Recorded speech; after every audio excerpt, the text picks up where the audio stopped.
director and screenwriter Lee Cipolla, and writer, producer Jody Michelle Cutler.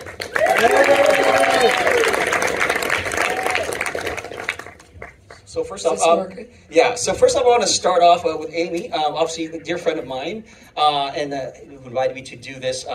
Amy, how did you get involved with this project? How did it come about for you, and what intrigued you about the script to get involved as a producer? Well, I'll be brief. I just would say, my brother Alex loved baseball more than anyone that I can remember, and he passed away.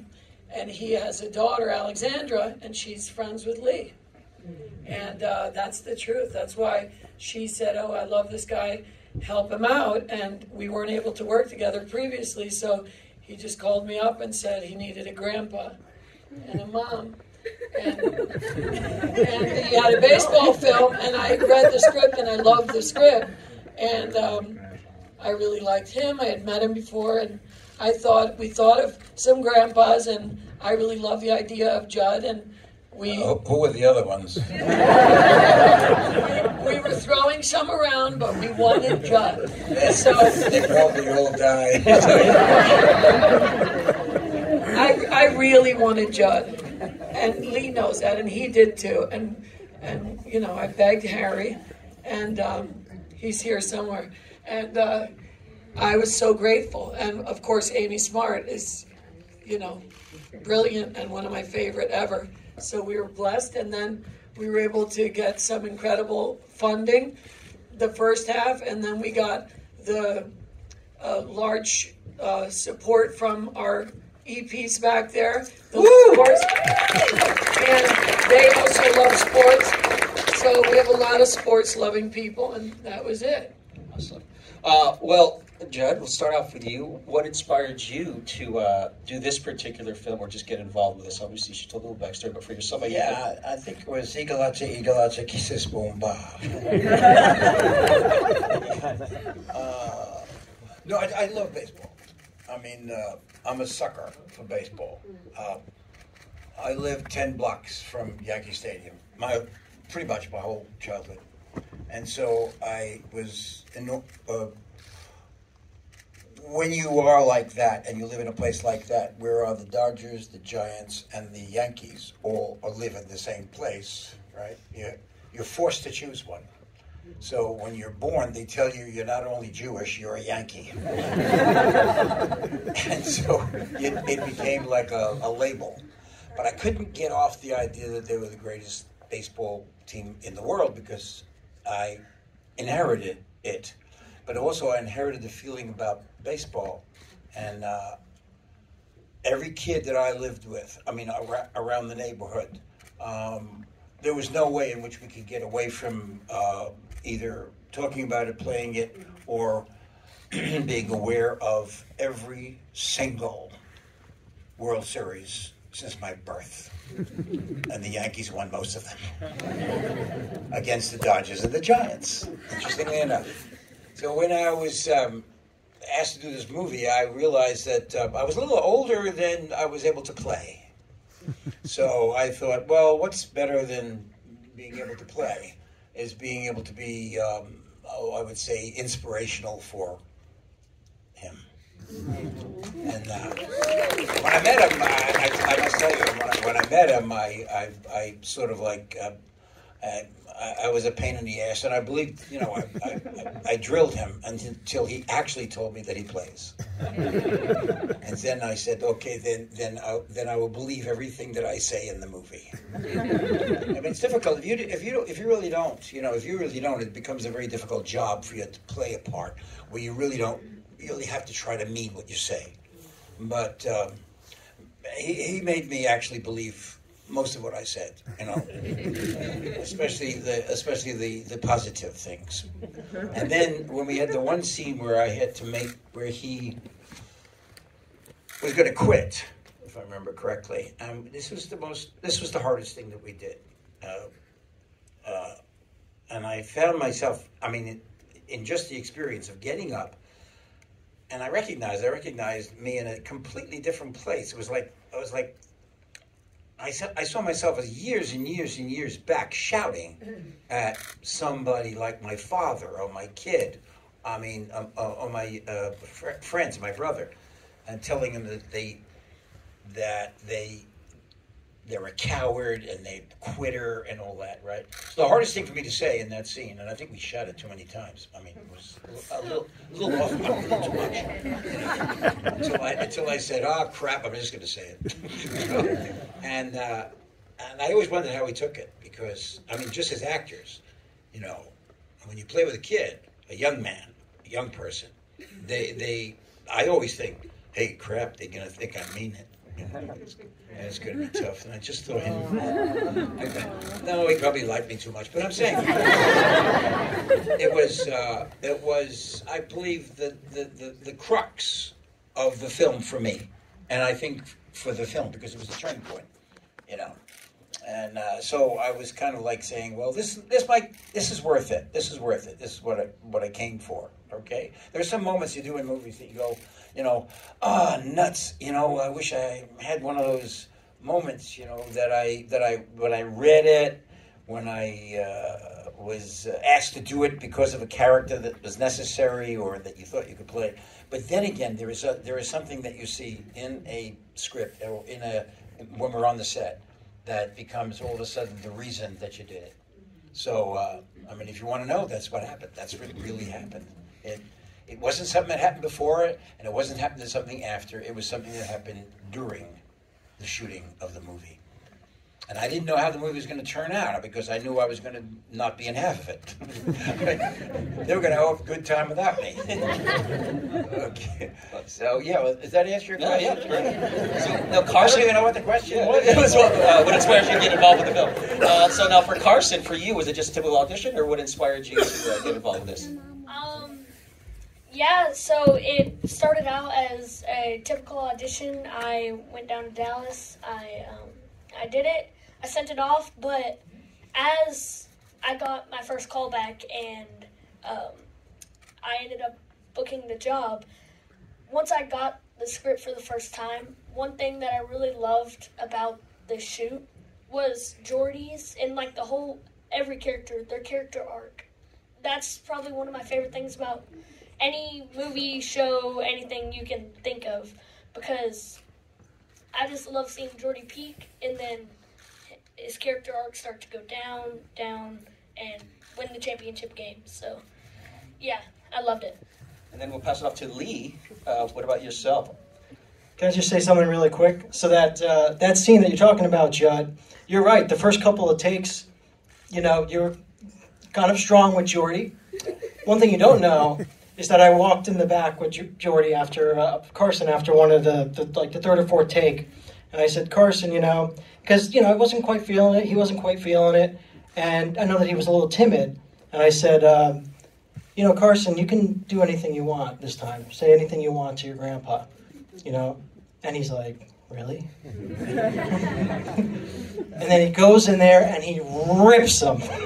just lets it go. And I think you were even surprised a little bit by it, Judd. But it's something that happens in movies that not quite sure everyone who sees them knows about. And also, we're never ready.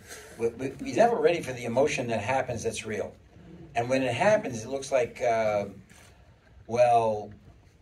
the dare came out of something, and you wonder if it was right, good, or you know what I mean. It's like a risk. It's a risk. You try something, and then you realize, oh crap, I meant it. It's one of those moments that it's you're not in the movie anymore. You're in your own heart. Spontaneous. Yep. Yeah. Absolutely. Yeah. So to finish on what inspired you, obviously, to do this project. Well, I grew up in the mid-'90s, and I loved all the Disney baseball films, Sandlot, Angels in the Outfield. I think we all love those movies, right? And so it's always a backdrop I wanted to work in, and it would have been, a dream come true to work, in that world. And Jody and her father submitted the book years ago, and they were very persistent and enthusiastic about begged. making. We begged. Tell us. And I eventually got the opportunity to adapt it to a screenplay. And I think what I really could, because the backdrop is there, the Sandlot and kids and, going to camp and nostalgia. But really, connected me to the book was the relationship between Lucas and Jordy. I thought that's where the movie is. That's where the heart and soul is. There's other threads, of course, and themes, but that's what's going to make it work on screen, at least in my opinion. And last but not least, Jody, obviously this is based on a book. Still a lot of people don't know, but it's also with Stephen J. Cutler, who also wrote this book. So what was the inspiration behind the book itself? Well, my dad, once upon a time, sent me a short story, and that was about him breaking his nose, getting hit by a baseball bat. And I will say that the screenplay is better than the book. I mean, I love the book, but he really transformed it into an unbelievable experience because he brought his own personal experience with anxiety to the character of Jordy, while I brought to the book my experience with my son, who was born with profound bilateral sensory neural hearing loss, who became a cochlear implant recipient. And because we had always seen characters with, who use sign language as their main form of communication, it was important for me to have a character in literature that represented my son. And I just want to say, Lee understood every single part of that. Not only were we able to have Colton pride, and we were also able to have Noelle pride. And I don't know if you're aware of this, but the Nikki character and the Lucas character are Curtis Pride's children in real life. And that all worked out beautifully. And I also want to say that Colton has single-sided hearing loss, and Nikki was born deaf, just like my son, and received her cochlear implants at 9 months of age. So she was, is completely deaf, just like Curtis. We were really lucky because we had a company, Advanced Bionics and Phonak, who allowed us to use their product and make it extremely visible, because what we're trying to do is smash stigma with this movie. Representation matters, and to make hearing loss as visible as possible is what our goal is, so that we can give people a new experience when they deal with and interact with children, so that our children don't have to always constantly explain what it is on their ear. Now children around the country and hopefully globally will be able to say, oh, that's just like Lucas, or oh, that's just like Nikki, so they don't have to sit there and explain themselves their entire lives. So I want to thank Amy for giving me this experience. Judd was the only pop we could have had. My grandfather, the character's after my grandfather, and he was a huge Taxi fan, and so I know he's smiling down on us. And I just want to say, Amy Smart was me. And Carson, can we have a round of applause for Carson?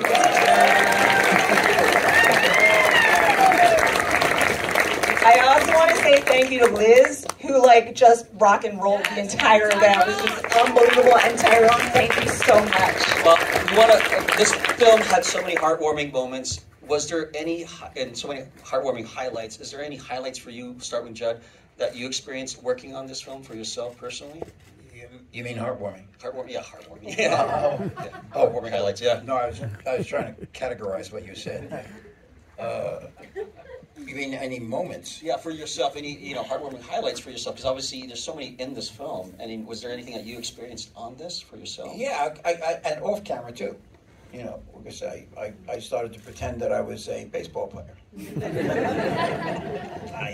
Any opportunity I had, I threw a glove to a kid and I started throwing balls at him. And they were wondering, they were the kids who were just part of teams that we were playing, right? And extras and whatnot. And they felt something like they had to do it. You know what I mean? And then I thought, something, if you want to get into the movie, you have to get into the kids. You have to get into what they're doing. You have to get into the game. To me, the movie's about a game. It's just a long game. It's an endlessly long game.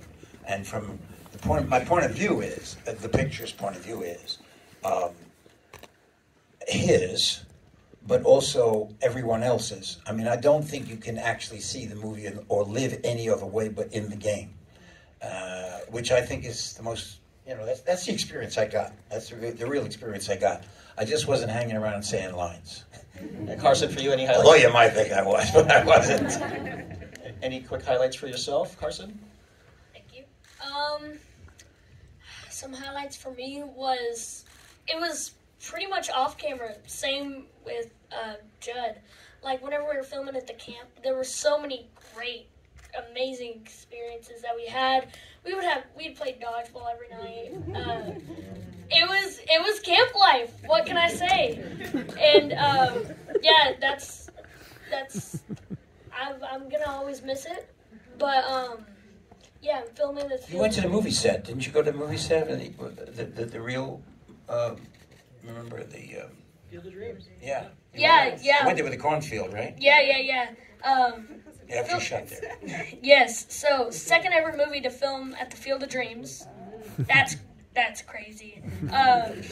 Field of Dreams is a legendary baseball movie, and I'm so glad this film got to be a part of that. So, yeah, that's pretty much it. Amy Williams, producer, what was your... What I love is I had 4 brothers and a Marine for a dad that was all over 6'4" and 6'3", and I love the anxiety being presented in men and boys because they don't have the opportunity to express that a lot of the time, and I love that about the story because I think it's really important for boys and men to be sensitive and be allowed to be sensitive and vulnerable, and that was what I really found powerful about this film, that when I read the script, and I had a lot of brothers and they loved, and it reminded me a lot of my brother Alex again. So, and I'm grateful that I was able to do it with Lee and all the producers out here that helped us. Lee, Sorry, were you done? Yeah. Didn't mean to grab it from you. Sensitivity. And Lee, As I'm insensitive. piggyback on that, Lee, any highlights for yourself? Yeah, I mean, there's so much. We shot at a camp, and we actually had, the camp life, like the cast and crew and the kids all stayed there. So over the course of the shoot, seeing all the kids come together and the camaraderie, I mean, that was really heartwarming. But if I have to, think of a moment that really stuck with me, it's also off camera. It was actually the first test screening that we had. We were sitting down and looking at all, you get the sheet with all the questions, the audience fills out. And I'll never forget one of the comments, there's a little comment box where you can put your own comments after like the yes and no and multiple choice or whatnot. And in the comment section, a teenage girl, we don't know the identity, we don't have the identity of the people that watch the movie, but we know their age and their gender. And it was a girl in her later teens, and in her comment box she said, this is all that was written. She said, "I'm going through an extremely tough time in my life, and I really needed this encouragement." Aww. Last but not least, Jody, any highlights for yourself? Okay, I have 3 things to say. The first thing that was extremely special, I mean, I lived in Tuscany for the past 25 years and just moved back here a couple months ago. So when we were all at camp, I shared a cabin with my brother, Nicky, who's the umpire, Elliot, and the lifeguard, Elliot, and my dad. That was an experience, I'm not going to lie, but an unforgettable one and a good one. Another unbelievable part is that every time something like this happens, I mean, like 3 seconds ago, I was doing speech therapy with my son who just had hearing aids, and he was frustrated and angry, and I was struggling, and I had to teach him Italian, and I couldn't speak English, and now here I am literally at like a Hollywood movie premiere, so every time it's all surreal. The dodgeball thing was amazing, and the fact that we filmed during COVID and everybody was masking and the kids were finally together after so much time of not being able to have contact, and I really feel like you can see the love among all of us through that movie. There were no video games, no cell phones. We were out in the middle of nowhere with like mosquito bite repellent and spiders in the bunks and spaghetti with tomato sauce. every second of every day, and I was happy because I didn't have to cook. But it was just amazing, and thank you for asking that question. Well, we're going to wrap up here really quickly. Last question. Judd, sorry to put you on the spot, but I wanted to ask a lot of these people, how was it like to work with such a legendary actor such as Judd Hirsch? To start with you, Carson. You gonna say the right thing? No, I gave you my criticism before we got here, right? Yep. Remember what it was? Yeah. What did I say? I said you were not really very bad. I mean, Now you gotta say something great about me. well, what was it like working with Judd Hirsch? Man, he is obviously a legend amongst all actors, TV, film, everything, and he's hilarious. I don't know if you can tell, but he's funny. But yeah, he one of the most memorable moments that I had with him was actually we were in the holding room in the house, and he said, if you want to continue on this journey through acting, one of the biggest things you need to do is listen. It doesn't matter about what you say in the movie, it matters about how you listen and react. Because the camera will find that. Yes, they will. And that stuck with me ever since, and I am really grateful that he gave me that advice. So. Well, my father just worshipped him. My dad loved him, and we watched everything that he was watching, and I know he's smiling from heaven. It was definitely an honor of honors. Yes. Lee? Well, Judd gave me a warning too. He said to tell you all that he was above average. So, I think he's way above average, obviously. No, tremendous. He's, I mean, to say his commitment to the role and the story, I think that's really what touched me was that, he's obviously a legend, and I know that he was going to bring Pop to life, but he was just, our first meeting, we broke story. We talked about story. And that meant a lot to me as the director there. He was thinking about the whole thing, and I felt like, he had my back, and it was honestly felt like smooth sailing from there, so thank you. I have two things to say. Okay, the first thing is that we did a Major League Baseball Hearing Loss Awareness Day event, and what we really wanted to do is raise awareness about healthy hearing and safe listening. And when we were filming in New York, Judd said that he was really going to try to come up while we were filming because he really wanted to meet the kids, and he didn't have to, but he couldn't because I believe he was filming a film with Spielberg. Can we have a round of applause for him about that Fabelman's film that he filmed? And he came to the Mets event because he wanted to support our initiative of his own time and his own will and his own generosity and sensitivity, and he's just an unbelievable person, and we are so lucky to have him. Well, on that note, on behalf of the Rowdy Cats production team, as well as Little Axe Productions, Judd Hirsch, I want to present this to you. It is a Career Achievement Award on behalf of the...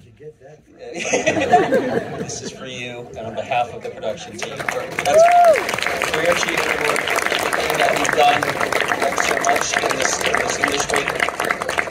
It's just something we wanted to, they wanted Why to see. does it say Danny DeVito? Well, thank you guys all again. If you guys, do you have anything to say really quick? I can hardly read it. I don't have my This glasses. is in recognition of outstanding achievement in motion pictures and television. There you go. And this says Little Axe? Little Axe Productions, Career Achievement Awards. Little Axe. Amy's production company. Reminds me, I was in a movie not long ago with Sean Penn, and the director said, I had a first meeting scene with him, which was only going to be a first meeting scene, and I had to go up and get a wardrobe, And Sean was up there, and he said, "Would you like to meet him?" And I said, "No. I just want to do in the scene. I want to meet Sean in the first our first meeting scene."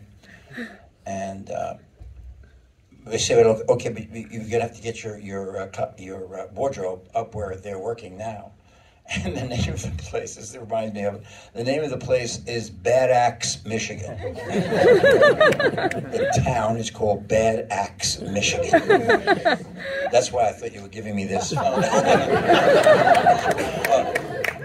It really does exist. You know? What a wrong place to meet anybody. Look it up. It's at the thumb of Michigan. Last town. You can't go anywhere else. But you hit Bad Axe, you got to go back. Well, thank you. I should have said thank you for Little Axe. Thank you, Judd, Carson, Amy, Lee, and Jody. Give them a round of applause. And again, if you guys can, promote the film, it's called Valley Cats.